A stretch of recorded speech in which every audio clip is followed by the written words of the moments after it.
Shalom, selamat pagi Bapak Ibu Saudara yang dikasihi Tuhan Yesus.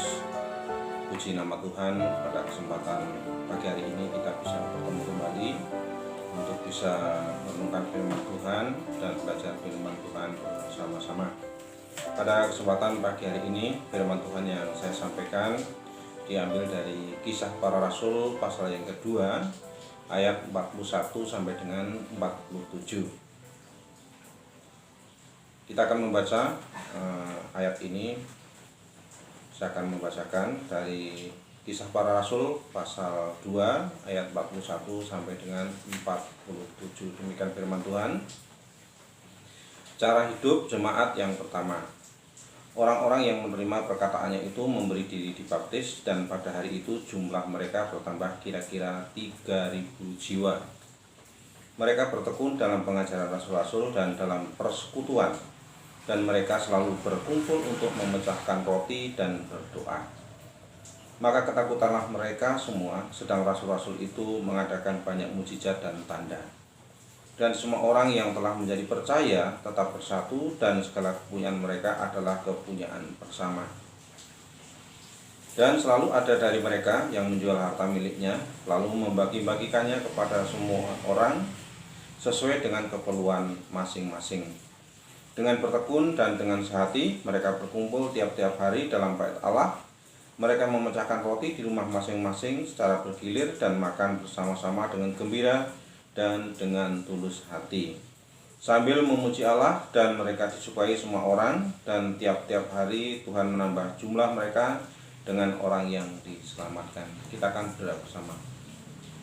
Terpujilah namamu Tuhan, Engkau yang sudah memberkati kami dengan kehidupan sampai saat ini, dan kami bersyukur jika pagi hari ini kami boleh membaca firman-Mu. Kami akan siap untuk merenungkan bersama dan memberkati dengan kuasa Roh Kudus-Mu agar firman-Mu boleh kami lakukan dalam kehidupan kami, sehingga apa yang menjadi kehidupan kami, apa yang menjadi aktivitas kami akan sesuai dengan kehendak Tuhan dan seturut kehendak-Mu. Terima kasih Tuhan, kami menyerahkan saat ini ke dalam tangan kuasa-Mu. Hanya di dalam Yesus kami berdoa dan bersyukur. Amin. Bapak Ibu Saudara yang dikasihi Tuhan, firman Tuhan yang saya sampaikan diberikan judul menjadi gereja yang bertumbuh. Nah, di dalam ayat yang kita baca ini merupakan hasil karya Roh Kudus, di mana peristiwa ini terjadi setelah hari Pentakosta, itu turunnya Roh Kudus.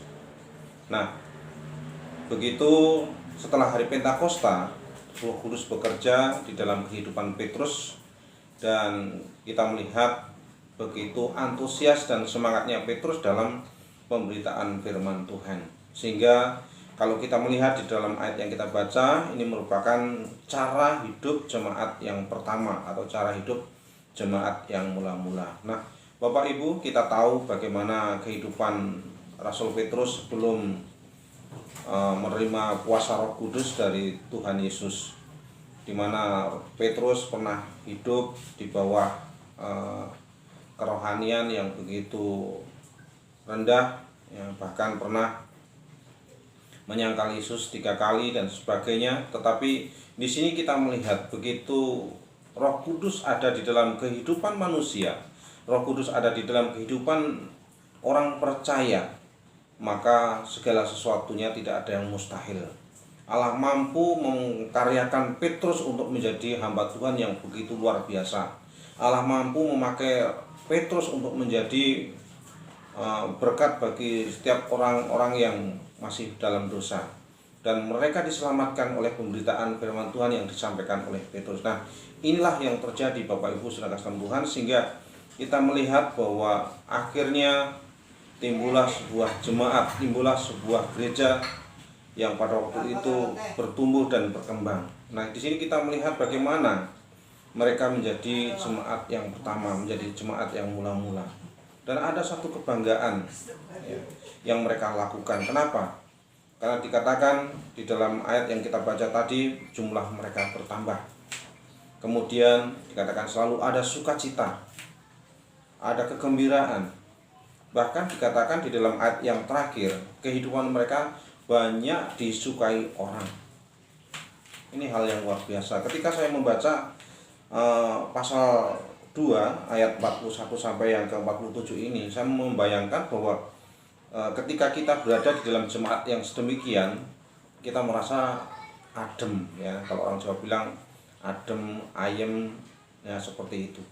Nah, inilah yang didambakan Kristus, yang didambakan oleh Tuhan terhadap setiap orang yang percaya atau terhadap gereja, yaitu di mana gereja menjadi bertumbuh, gereja menjadi bermanfaat. Nah, Bapak Ibu saudara kasih Tuhan, hidup kita harus menjadi pengaruh karena kita adalah individu atau bagian daripada sebuah gereja. Kita adalah jemaat. Nah, sehingga kita harus melakukan segala sesuatu yang dapat mempengaruhi bagaimana supaya gereja itu bertumbuh seperti jemaat yang pertama atau jemaat yang mula-mula. Nah, apa yang harus kita lakukan Bapak Ibu saudara kasih Tuhan sebagai orang percaya yang bertumbuh di dalam gereja? Nah, dari nats yang kita baca ini, setidaknya ada 3 hal yang harus kita lakukan oleh jemaat agar gereja kita menjadi bertumbuh, dan itu dipengaruhi di dalam kehidupan kita sebagai orang percaya. Nah, yang pertama kita melihat di dalam ayat yang ke-41. Kita akan membaca kembali. Ayat 41 dikatakan, orang-orang yang menerima perkataannya itu memberi diri dibaptis, dan pada hari itu jumlah mereka bertambah kira-kira 3.000 jiwa. Nah, yang pertama kita melihat bahwa kalau kita membaca dalam Kisah Para Rasul, kita dapat melihat bahwa adanya satu perkembangan jumlah pengikut Tuhan. Dari angka 12 orang menjadi 120 orang, kemudian 3.000, kemudian 5.000 dan seterusnya. Itulah angka yang menunjukkan bahwa jumlah orang yang percaya pada waktu itu bertambah. Tetapi mereka tidak bertambah dengan sendirinya. Tetapi di sini kita melihat bahwa kalau kita membaca ayat 41, itu merupakan satu buah dari apa yang disampaikan oleh Petrus pada waktu itu. Sehingga dengan demikian maka gereja bisa bertumbuh secara kuantitas, ya. Itu karena apa? Ada pemberitaan firman Tuhan. Jadi yang pertama, kita sebagai orang percaya, sebagai anggota gereja, sebagai jemaat, ya, kita harus melakukan pemberitaan firman Tuhan. Itu yang pertama. Nah, di dalam ayat 21 itu merupakan satu bukti adanya satu perubahan, pertumbuhan, ya, jemaat di dalam jemaat yang pertama.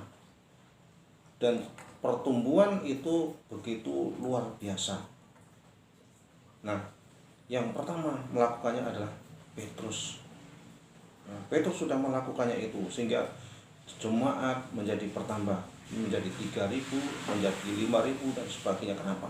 Karena Petrus antusias untuk menyampaikan kabar tentang keselamatan kepada semua orang yang masih berdosa pada waktu itu, yang belum selamat. Dan mereka yang percaya dikatakan dibaptiskan, dan mereka bersekutu menjadi sebuah jemaat. Nah, mereka memberitakan firman Tuhan. Mereka menyaksikan apa yang mereka lihat dan mereka dengar. Nah, di sini kita melihat, kalau kita membaca di dalam kitab Kisah Para Rasul selanjutnya, siapa yang memberitakan firman Tuhan selain Petrus? Di situ dituliskan ada Yohanes. Kemudian ada Stefanus. Nah, kalau Bapak Ibu membaca tentang cerita Stefanus bagaimana memberitakan firman Tuhan, begitu luar biasa detailnya tentang bagaimana Israel ketika di dalam pembuangan, kemudian sampai akhirnya Israel ada di Mesir dan sebagainya. Nah, itu sebuah cerita dari apa yang didengar oleh Stefanus untuk disampaikan kepada orang-orang di sekitarnya pada waktu itu. Nah, Bapak Ibu saudara Tuhan, inilah yang harus dilakukan oleh orang-orang percaya pada masa sekarang. Yaitu kita harus ada pemberitaan firman Tuhan. Firman Tuhan harus diberitakan. Mungkin kita berpikir, saya belum tahu, saya belum mengerti caranya penginjilan. Tetapi di sini kita melihat tidak berlebihan, tetapi apa yang kita sampaikan adalah apa yang kita dengar, apa yang kita lihat, dan apa yang kita rasakan. Itulah yang kita sampaikan kepada orang-orang di sekitar kita. Dan hal ini sejalan dengan Matius pasal 28 ayat 18 sampai 20, karena di sana dikatakan kita harus pergi dan memberitakan firman Tuhan. Nah, Bapak Ibu saudara Tuhan, jadi Yang pertama, jemaat bisa bertumbuh, jemaat bisa berkembang kalau ada pemberitaan firman Tuhan. Nah, Bapak Ibu, suatu ketika saya sedang duduk-duduk dengan teman-teman waktu di kantor berjualan. Kemudian kita sebenarnya di awal kita bercerita tentang sebuah cerita horor. Kemudian akhirnya merembet. Mereka bertanya tentang asal mula setan dan sebagainya. Saya mencoba untuk menjelaskan. Nah, kemudian di antara mereka ada yang bertanya, Mas, kalau orang Kristen besok kalau sudah mati kemana? Wah, itu kesempatan bagi saya untuk bisa menjelaskan tentang kebenaran firman Tuhan, tentang kehidupan yang kekal kepada mereka. Nah, apa yang saya sampaikan itu, apa yang saya mengerti, apa yang saya baca daripada firman Tuhan, apa yang saya dengar dari setiap khotbah. Nah, itu yang saya sampaikan kepada mereka, dan saya percaya bahwa Roh Kudus akan bekerja dalam kehidupan mereka, dan itulah yang harus kita lakukan terus-menerus oleh setiap pribadi orang percaya dalam sebuah jemaat, dalam gereja. Dengan demikian maka gereja pasti akan bertumbuh dan berkembang. Itulah yang pertama yang harus kita lakukan sebagai orang percaya, yaitu kita harus memberitakan firman Tuhan, karena Tuhan katakan, beritakanlah firman Tuhan, beritakanlah firman, baik atau tidak baik waktu. Kemudian yang kedua, Bapak Ibu Saudara kasih Tuhan, apa yang dilakukan oleh jemaat yang pertama dan menjadi contoh teladan bagi kita sebagai orang percaya pada masa sekarang. Yang kedua, di dalam ayat 42 dan 43 saya akan membacakan. Mereka bertekun dalam pengajaran rasul-rasul dan dalam persekutuan, dan mereka selalu berkumpul untuk memecahkan roti dan berdoa. Maka ketakutanlah mereka semua, sedang rasul-rasul itu mengadakan banyak mukjizat dan tanda. Yang kedua, yaitu takut akan Tuhan. Hidup kita harus didasari dengan hidup yang takut akan Tuhan. Nah, di sini kita melihat bahwa sebagai bukti yang menunjukkan bahwa mereka takut akan Tuhan, di sini ditunjukkan di dalam ayat 42 dan 43. Dikatakan mereka bertekun dalam pengajaran rasul-rasul. Jadi mereka setelah menjadi orang percaya tidak tinggal diam saja, tetapi mereka selalu bertekun bersama-sama. Mereka belajar firman Tuhan bersama-sama, sehingga iman mereka semakin dikuatkan. Ini penting bagi orang percaya supaya kita semakin dikuatkan di dalam Tuhan. Nah, kalau orang percaya tidak pernah bertekun belajar firman Tuhan bersama-sama, sulit bagi kita untuk bertumbuh. Kita bersyukur kalau di dalam gereja kita ada persekutuan KPW, kemudian ada sekolah minggu baik dari sekolah minggu yang kecil sampai sekolah minggu dewasa sampai lansia dan sebagainya. Itu satu cara bagaimana kita itu bertekun bersama-sama, kita belajar firman Tuhan seperti mereka lakukan. Dikatakan mereka bertekun dalam pengajaran rasul-rasul. Jadi apa yang diajarkan oleh rasul-rasul itu mereka pelajari bersama-sama lagi. Nah, kemudian tidak hanya itu saja, tetapi di sini dikatakan bahwa mereka bersekutu. Sebagai makhluk sosial kita tidak bisa lepas dari orang lain. Nah, harus ada persekutuan. Karena dengan adanya persekutuan kita saling dikuatkan, kita saling diingatkan. Nah, inilah yang harus dilakukan oleh orang percaya. Jadi mereka sudah bertekun dalam pengajaran rasul-rasul, mereka sudah bersekutu. Kemudian yang ketiga, mereka berdoa. Wah, luar biasa. Itulah satu bukti bahwa mereka itu memiliki rasa takut akan Tuhan, sehingga mereka memiliki cara bagaimana untuk bisa mendekatkan diri kepada Tuhan, yaitu mereka berdoa. Dan doa itulah yang menguatkan mereka, karena dikatakan di dalam ayat selanjutnya, setiap mereka berkumpul, mereka selalu berkumpul dan berdoa bersama-sama. Sehingga kalau kita membaca di dalam pasal 4 ayat 31 dikatakan ketika mereka berkumpul dan berdoa bersama-sama, dikatakan goyanglah tempat mereka berada. Goyanglah tempat mereka berkumpul. Itu kenapa? Karena kuasa doa yang mereka sampaikan. Ya, jadi ketika Petrus dan Yohanes ditangkap oleh mahkamah agama, ya, mereka berkumpul bersama-sama, mereka berdoa. Bapak Ibu sekalian Tuhan, inilah satu bukti pertumbuhan secara kualitas. Kalau tadi yang pertama itu secara kuantitas, itu adanya penambahan jumlah. Nah, tetapi di sini yang kedua kita melihat adalah satu bukti pertumbuhan secara kualitas. Dengan mereka belajar firman Tuhan bersama-sama, dengan mereka bersekutu bersama-sama, dengan mereka berdoa, maka mereka akan memiliki kualitas iman yang luar biasa. Dan inilah yang harus dilakukan oleh orang percaya.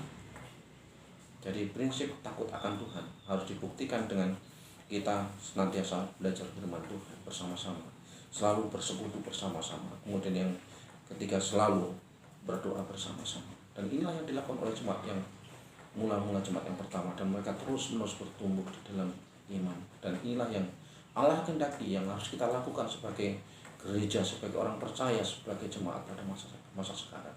Jadi itulah Bapak Ibu Saudara yang kasih Tuhan, kalau gereja kita mau bertumbuh, gereja kita mau berkembang, maka kita sebagai orang percaya secara pribadi kita harus sadar, yang pertama, gereja harus ada pemberitaan firman Tuhan, dan itu harus dimulai dari kita. Kemudian yang kedua, harus ada prinsip takut akan Tuhan. Nah, yang ketiga kita akan melihat bersama-sama ya, di dalam ayat 44 sampai yang ke-46. Saya akan membacakan. Dan semua orang yang telah menjadi percaya tetap bersatu, dan segala kepunyaan mereka adalah kepunyaan bersama. Dan selalu ada dari mereka yang menjual harta miliknya lalu membagi-bagikannya kepada semua orang sesuai dengan keperluan masing-masing. Dengan bertekun dan dengan sehati mereka berkumpul tiap-tiap hari dalam bait Allah. Mereka memecahkan roti di rumah masing-masing secara bergilir dan makan bersama-sama dengan gembira, dengan tulus hati. Nah, yang ketiga kita melihat yaitu peduli terhadap sesama. Yang pertama ada pemberitaan firman Tuhan, kemudian yang kedua takut akan Tuhan, dan yang ketiga peduli terhadap sesama.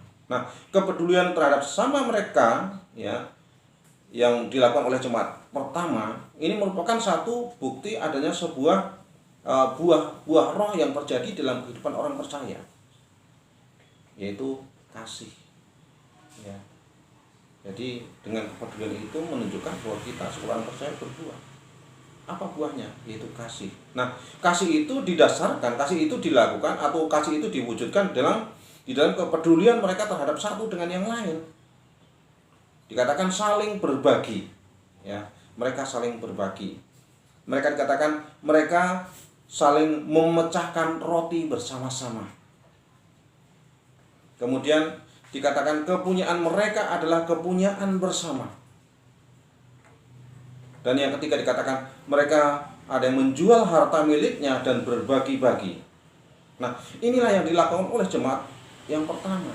Kenapa? Ada satu kepedulian yang mereka harus lakukan, sehingga akibatnya di dalam pasal yang keempat ayat 34 kalau kita membaca di sana, tidak ada yang kekurangan di antara mereka. Kenapa? Karena yang tidak punya akhirnya mereka juga bisa menikmati pemberian dari orang yang punya ya. Jadi saling menutupi kekurangan mereka, sehingga tidak ada yang mereka mungkin kelaparan dan sebagainya. Kenapa? Masing-masing mereka sudah mengerti, mereka saling berbagi. Tidak harus mungkin diminta, tidak harus mungkin dikatakan, mereka sudah tahu sendiri. Dan ini merupakan satu kesadaran yang terjadi di dalam kehidupan mereka dari akibat mereka belajar firman Tuhan dan menjadi apa? Berbuah di dalam kehidupannya, yaitu kasih. Dan kasih itu diwujudkan dalam satu bentuk kepedulian terhadap sesama, yaitu kepada jemaat-jemaat yang lain. Nah, Bapak Ibu Saudara kasih Tuhan, itulah bentuk satu kesatuan di dalam jemaat, yaitu bahwa kita harus saling mengasihi, kita harus saling berbagi. Dan dikatakan di dalam pasal yang keempat ayat 32, dikatakan mereka apa? Sehati dan sejiwa mereka lakukan. Artinya bahwa mereka melakukan itu semua dengan tulus, bukan karena pencitraan, atau bukan mungkin karena mereka supaya dipandang punya, supaya dipandang menjadi orang sosial dan sebagainya, tidak. Tetapi apa yang mereka lakukan bersama-sama itu tulus mereka lakukan, karena dikatakan mereka sehati dan sejiwa.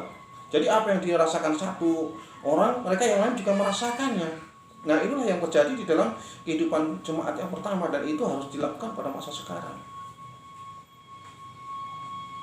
Bapak Ibu saudara Tuhan, saya bersyukur ya, di gereja kita beberapa waktu lalu ketika pandemi COVID ya, begitu merajalela, banyak di antara kita yang terdampak ya, kita banyak yang peduli tanpa harus diminta dan sebagainya, tapi masing-masing memiliki kesadaran untuk saling membantu, sehingga mereka yang terdampak yang tidak bisa kemana-mana mereka bisa dibantu.